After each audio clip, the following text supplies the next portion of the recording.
Welcome back to the deep dive. Today we are really getting into something foundational. We're tackling Sigmund Freud's The Interpretation of Dreams. Yeah, it's a monster of a book, published right at the start of the 20th century. And honestly, it completely blew the doors off how people thought about dreams. Groundbreaking, yes, but also, well, pretty controversial, even today. Absolutely. And our mission really is to unpack Freud's big claim that dreams aren't just random firings in the brain. He believed they're packed with meaning. Messages, right, like coded messages from ourselves. Exactly. And he developed this whole intricate language, this method to try and decode them. The sheer boldness of it is striking. Before Freud, dreams were mostly, indigestion or maybe weird prophecies. He stepped in and says, no, hold on, these matter. He famously called dreams the royal road to the unconscious. That phrase itself is powerful. It really is. It basically forced people, the intellectual world at least, to consider that there's this whole other layer to our minds, a hidden inner life full of desires, fears, conflicts we aren't even aware of. So we had to start taking our own inner chaos seriously. Pretty much, yeah. Okay, so let's unpack that. If dreams are meaningful, if they're messages, what are we actually looking at? It can't just be the bizarre story we remember, can it? Like flying elephants or whatever. No, exactly. And that's where Freud makes this absolutely crucial distinction. He talks about two layers to every dream. First, there's the manifest content. That's the surface stuff.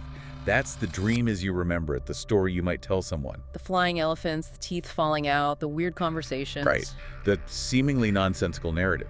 That's manifest content. But that's just the disguise, isn't it? The costume. Precisely. It's the cover story. Yeah.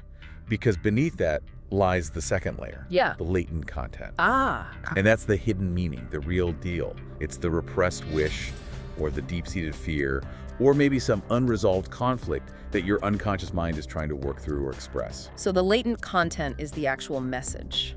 Yes. But it's often a message that's too disturbing or unacceptable for our conscious mind to handle directly, which is why it needs that disguise. Which brings us to the next big question. Why bother with the disguise? If my unconscious is worried about, say, losing my job, why not just dream about being fired? Why the weird symbolic stuff like falling off a cliff? Right. And that's where Freud introduces the idea of the dream work. This is probably the most fascinating part of the theory for many people. The dream work. Okay, tell us about that. So the dream work is basically the set of mental operations, the tricks the mind uses to transform that raw, unacceptable latent content into the disguised, weird, manifest content. So it's like a translator, but one that's deliberately trying to obscure the original message. Kinda, yeah, it's the censorship process. Freud talked about a psychic censor, a part of the mind that guards against disturbing thoughts reaching consciousness. The dream work scrambles the message to get it past the guard. And he also said it helps protect sleep, right? Exactly, that's a key function. If the raw, powerful wish just burst through unfiltered, it would likely be so shocking or anxiety-provoking it would wake you up. Okay. So the dream work creates this sort of compromise. The wish gets expressed, fulfilled even, but in a disguised way that lets you keep sleeping. That makes sense. It's not just expression, it's like mental peacekeeping too. Yeah. So what are the specific techniques? How does the mind actually do this scrambling? Well, Freud identified several key mechanisms. The first one is condensation. Condensation, like making something smaller, denser. Precisely. It's about compression. Many different ideas, feelings, memories, even people can be squeezed together and represented by a single image or element in the dream. So if I dream about one person, but they seem to have traits of my boss, my father, and my annoying neighbor, that's condensation. That's a perfect example, yes. Multiple emotional threads bundled into one figure. It's efficient in a way. Okay, what else? Then there's displacement. This one's about misdirection. Like shifting focus. Exactly. The emotional charge, the intensity connected to a truly significant person or issue gets detached from its real source and shifted onto something else, something seemingly minor or neutral in the dream. So you might be incredibly angry at your partner, but in the dream, you find yourself screaming furious at, I don't know, a toaster. Right. Or a random bystander or a small animal. The feeling is real and intense, but its target in the dream is a substitute, a stand-in. It throws you off the scent of the real issue. Clever. And the third big one, the one everyone sort of knows. Symbolism. This is where objects, actions, or images in the dream consistently stand in for other things, often things related to repressed desires, sexuality, or fundamental human experiences. Like snakes or keys or flying. Well, Freud did propose some seemingly universal symbols, houses representing the self, sharp weapons or elongated objects, often relating to masculine elements, and closed spaces or vessels to feminine ones. But we have to be careful here. While the idea of symbolism in dreams is powerful, Freud's specific, sometimes rigid interpretations of symbols are, let's say, highly debated now. Right. It's not always a one-to-one dictionary. No. But the general principle of the dream, using symbolic language, remains a core part of the dream work idea. Condensation, displacement, symbolism, they all work together To create this elaborate puzzle box. Exactly. The dream work hides the truth while simultaneously trying to express it. It's a paradox. Okay, so the dream work is busy disguising these latent wishes. But where do these wishes even come from? What's the deep source of this stuff the mind needs to hide? Freud had a very clear answer for that, and it goes back to our earliest years. He placed a huge emphasis on early childhood experiences. Our formative years. Absolutely. He believed that the most potent, the most persistent, unconscious wishes and conflicts, the ones that fuel our dreams decades later, are rooted in the intense emotions and dramas of childhood. Things related to parents, siblings, that early family dynamic. Yes.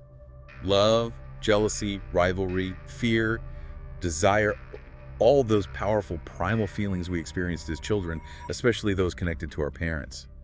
Many of these feelings get repressed as we grow up, as society teaches us they're unacceptable. So this connects to his more famous and maybe controversial theories, like the Oedipus complex. It does connect. Whether you accept the specifics of the Oedipus complex or not, it illustrates the kind of intense, foundational, often forbidden childhood desires and conflicts Freud believed were churning away in the unconscious, finding disguised expression in dreams. Okay, so how did he actually support this? It's a huge claim. All dreams are basically disguised childhood wishes. What was his evidence? Well, this wasn't laboratory science as we know it now. His evidence was primarily clinical. It came from analyzing the dreams of his patients, hundreds of them, and also, very importantly, from rigorously analyzing his own dreams. He used himself as a subject. Extensively. The interpretation of dreams is full of his own dream examples. His method was key. Free association. Free association, just saying whatever comes to mind. Pretty much. He'd take an element from the dream, any image, feeling, word, even a seemingly trivial detail, and have the dreamer just talk freely about whatever thoughts or memories it sparked, without censoring. No matter how random or embarrassing it seemed. Exactly. And Freud argued that if you follow these chains of association, they would eventually, inevitably, lead you back through the layers of disguise. Back to the original latent wish, the childhood root. That was the claim. He demonstrated this with incredibly detailed analyses, like his famous Irma's injection dream. He took it apart piece by piece, showing how his associations led back to his own professional anxieties, guilt, and desires. So the method itself was part of the proof showing that this decoding process could actually yield a hidden, coherent meaning rooted in a wish. Yes. For him, the successful uncovering of a plausible latent wish through association was the evidence. Okay, stepping back a bit. This whole theory, it was revolutionary. It changed psychology, influenced art, literature, everything. But it wasn't exactly accepted without a fight, was it? Oh, not at all. It was, and remains, hugely controversial. What were the main criticisms? I mean, one big one must be nightmares, right? If all dreams are wish fulfillment, how do you explain terrifying nightmares? Who wishes for terror? That's a crucial point, and Freud had to address it. He didn't just ignore nightmares. His explanation was, well, intricate. He called them punishment dreams. Punishment dreams. Yes. He argued that the nightmare is fulfilling a wish, but it's the wish of the conscience, or the superego, as he later termed it. It's the wish to be punished for having the original, unacceptable, latent wish in the first place. Wow. So the conscious part of the mind, feeling guilty about the forbidden unconscious wish, actually wishes for punishment and the nightmare delivers. That was his complex explanation to maintain the universality of the wish fulfillment theory. It shows how hard he worked to make the system consistent. But critics definitely saw it as a bit of a stretch. I can see why. What else drew criticism? Well, the heavy, almost exclusive focus on sexuality and childhood conflicts as the only source of latent content was widely challenged, even by later psychoanalysts. People felt he overemphasized sex and parents. Many did, yes. Yeah. And then there's the big scientific critique. Falsifiability. Meaning you can't really prove it wrong. Exactly. Because the dream work is always disguising the true meaning. A critic could argue that any dream interpretation can be made to fit the theory. If the analysis doesn't reveal an obvious wish, you just argue the disguise is particularly effective. It makes it hard to test scientifically. And of course, now we have modern neuroscience. Right? Which offers very different perspectives. Theories like the activation synthesis hypothesis propose that dreams are more like the brain trying to make sense of random neural signals during REM sleep. So the story, the manifest content, is just the brain's attempt to weave a narrative out of random electrical noise, not a hidden message. That's one prominent neuroscientific view. It sees dreaming as more of a biological process, memory consolidation, emotional regulation, rather than a primarily psychological one focused on hidden meanings and wishes. So a lot of challenges. But you can't deny the impact, can you? Absolutely not. Regardless of whether the science holds up in every detail, the interpretation of dreams fundamentally changed Western culture.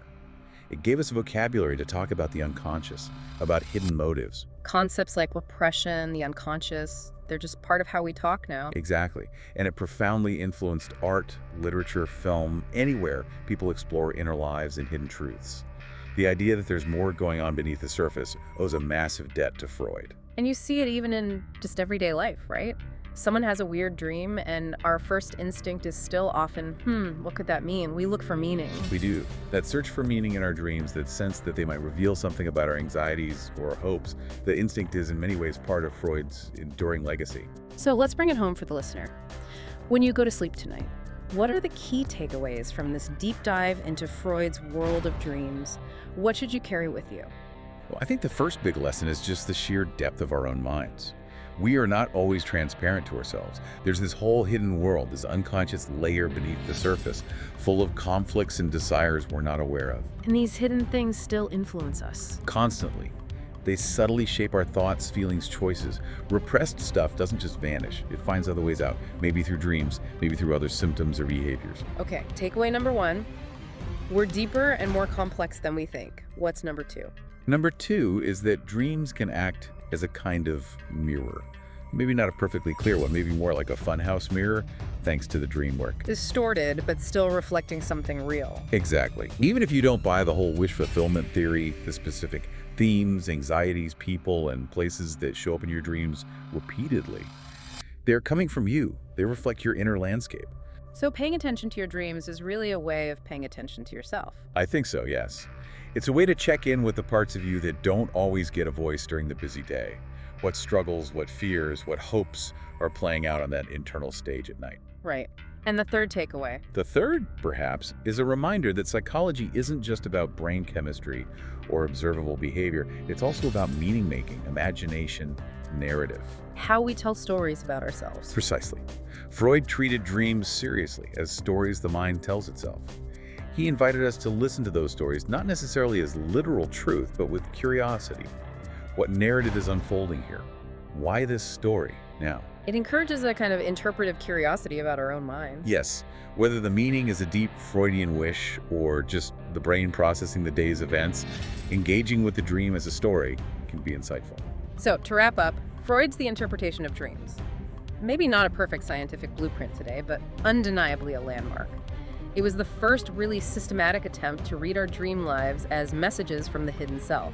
It cracked open a whole field of inquiry into the unconscious, forcing us to grapple with the idea that there's a hidden, complex, often self-censoring world within each of us. And that conversation is still very much alive today. Absolutely. So tonight, maybe, when you find yourself in that strange theater of dreams, just pause for a second. Remember the dream work, the condensation, the displacement, the symbols. Ask yourself, what deeper feelings, what anxieties or wishes might be getting dressed up in these bizarre costumes? What's the latent story hiding behind the manifest confusion? Listen closely. Your waking mind might just learn something it wasn't supposed to know.